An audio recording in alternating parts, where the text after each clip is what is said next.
Some of the hadiths give a description of what Muhammad looked like. Will you tell us?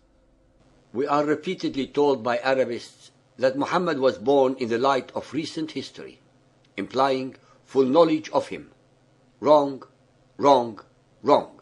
In fact, we know less about Muhammad, who was allegedly born circa 570 AD, than our knowledge of Abraham circa 2300 BC, Alexander the Great circa 356 BC, or Julius Caesar of circa 100 BC. His early life and his life in general were not documented, because the Arabs of his days were steeped in ignorance, superstition, and illiteracy, with very little knowledge of writing or even the materials to use thereof. Nomadic or semi-nomadic people cannot create a civilization, especially in an arid and desolate land such as found in the Arabian desert. So-called believers and unbelievers, be aware that the only, and I repeat, the only stories that we have handed down to humanity are the one-sided, unsubstantiated, uncorroborated, inauthentic, and unrecorded oral traditions that were concocted by the tens of thousands over a period of 300 years after Muhammad's death. All that we have emanates from the self-serving Islamic sources, invariably legendary, mythical, and contradictory, none of which are primary or even secondary. There are no written documents on paper, stone or hide that recorded anything to do with a man called Muhammad, Ahmad, or Al-Amin in the whole of 900,000 square miles of Arabia. The Muhammadan traditions have absolutely no idea when he was born. All we have in them is that he was born in the year of the elephant without any actual date given. Since he was not born to one of the important families of the Quraysh, we should not be surprised at all for the total lack of any facts about his date of birth or the progress of his childhood. We, of course, have an enormous number of invented and regurgitated stories, mostly miraculous, about Muhammad's birth, childhood, manhood, and characteristics. Although Muhammad in his Quran repeatedly and clearly asserted that he was only an ordinary and fallible human being, albeit inspired by Allah, it is amazing and intellectually incomprehensible how his later followers over the subsequent 3 centuries attributed to him, among other stunning characteristics, the dogma of sinlessness called Isma', contrary to their Quran that asserts otherwise. His attributes are comparable to those given to Allah: merciful, compassionate, generous, forgiving, brave, truthful, loyal, loving, trustworthy, genius, prophetic, just, moral, etc., etc. Muhammad is, in the indoctrinated and uninquisitive minds of his followers, the most perfect male being that was ever created, rivaling Jesus by leaps and bounds. They have actually dehumanized him and are now, with our knowledge of the facts, are paying a very heavy price. So-called believers and unbelievers, please note that the impeccability of Muhammad is based upon a different foundation than the Christian concept of the sinlessness of Jesus. Muhammad's impeccability is asserted for the purpose of establishing the validity of his revelations only, his Quran. Jesus' sinlessness, on the other hand, is the corollary of the affirmation of his divinity. As all of you, our listeners, have found out through 205 chapters so far, Muhammad was actually the exact opposite of what his followers metamorphosed him to be. He was, as we have repeatedly and clearly demonstrated, a compulsive liar, a serial rapist and sexual predator, a coward, a psychopathic, hate-mongering aggressor, a pathological deceiver and betrayer of trust, a creature who was totally devoid of any mercy or compassion, and a megalomaniac to boot. We have addressed and proven each and every which one of the above characteristics based entirely upon the very Arabic of the Quran, hadith, and tradition passed on to us by his followers. Ladies and gentlemen, the very first complete biography of Muhammad was actually put on paper at least 150 years after his death by the incredible Ibn Ishaq in his monumental and detailed Sirat Rasulullah, or the life of the Messenger of Allah, as translated by Alfred Guillaume.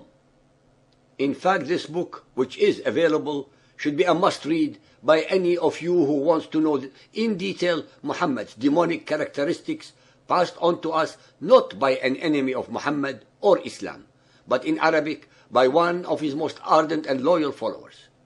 So much so that many modern Muhammadan apologists try to do their best to cast him as a liar or untrustworthy. The usual accusations made by Muhammadans whenever one is telling the truth or facts about Muhammad's unsavory characteristics.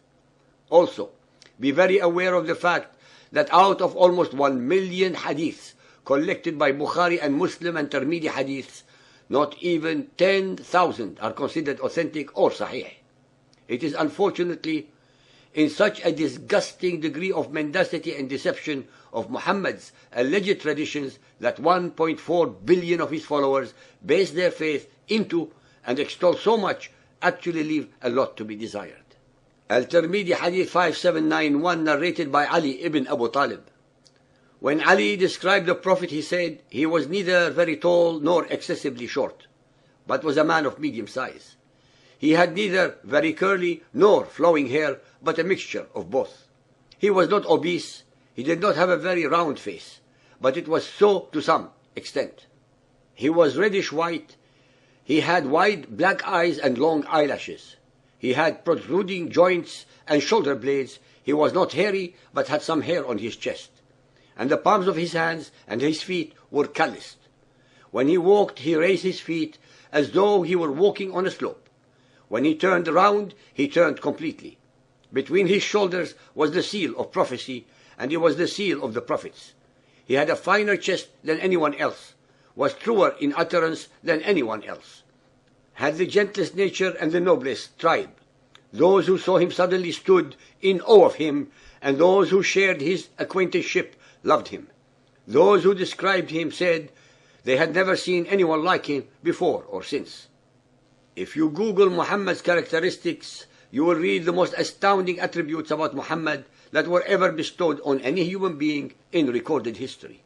I shall read from one of their sites without referencing the sources, so as not to interrupt the avalanche and cascades of attributes regaling Muhammad, although we have each and every one of these references available. Bismillah, Assalamu alaikum.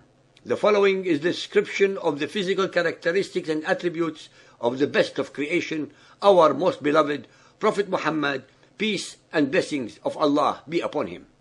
He had the most radiant coloring, deep black eyes which were wide set and had a sort of red tint to them, long eyelashes, a bright complexion, an aquiline nose, and a gap between his front teeth. His face was round with a wide brow, and he had a thick beard which reached his chest. His chest and abdomen were of equal size. He was broad-chested with broad shoulders. He had large bones, large arms, thick palms and soles, long fingers, fair skin, and fine hair from the chest to the navel. He was neither tall nor short, but between the two. In spite of that, no tall person who walked with the Prophet seemed taller than him. His hair was neither curly nor straight. When he laughed and his blessed teeth showed, it was like a flash of lightning, or they seemed as white as hailstones. When he spoke, it was like light issuing from between his teeth. He had a well-formed neck, neither broad nor fat. He had a compact body which was not fleshy. Abu Hurairah said, I have not seen anything more beautiful than the Messenger of Allah. It was as if the sun was shining in his face. When he laughed, it reflected on the wall. In her description, Ma'bad said, from afar, he was the most beautiful of people, and close up, he was the most handsome. Ibn Abi Halala said, his face shone like the full moon. At the end of his description, Ali said, anyone who saw him suddenly was filled with awe of him. Those who kept his company loved him. All who described him said they had not seen anything like him either before or since. Rasulullah was so clean, clear, beautiful, and handsome. His senses were exceedingly powerful. He could hear from a long way off and see further than anyone. In essence, he had a body formed in perfection and uniqueness and blessed. Anyone suddenly seeing him would be consumed with love, and anyone speaking with him would feel great love in his heart and soul. The wise respected him in accordance with their degree. He greatly honored his relatives. He would not, however, treat them better than those more worthy than them. He was generous, beneficial, compassionate, forgiving, brave, and mild. In speech he kept to his word. In essence, his excellent morality, sharp powers of reasoning were greater than those of all other people and worthy of great praise. Dear listeners, I cannot continue without becoming sick from such an obscene degree of sycophantic attributes, especially since we all know the facts that prove him to be otherwise.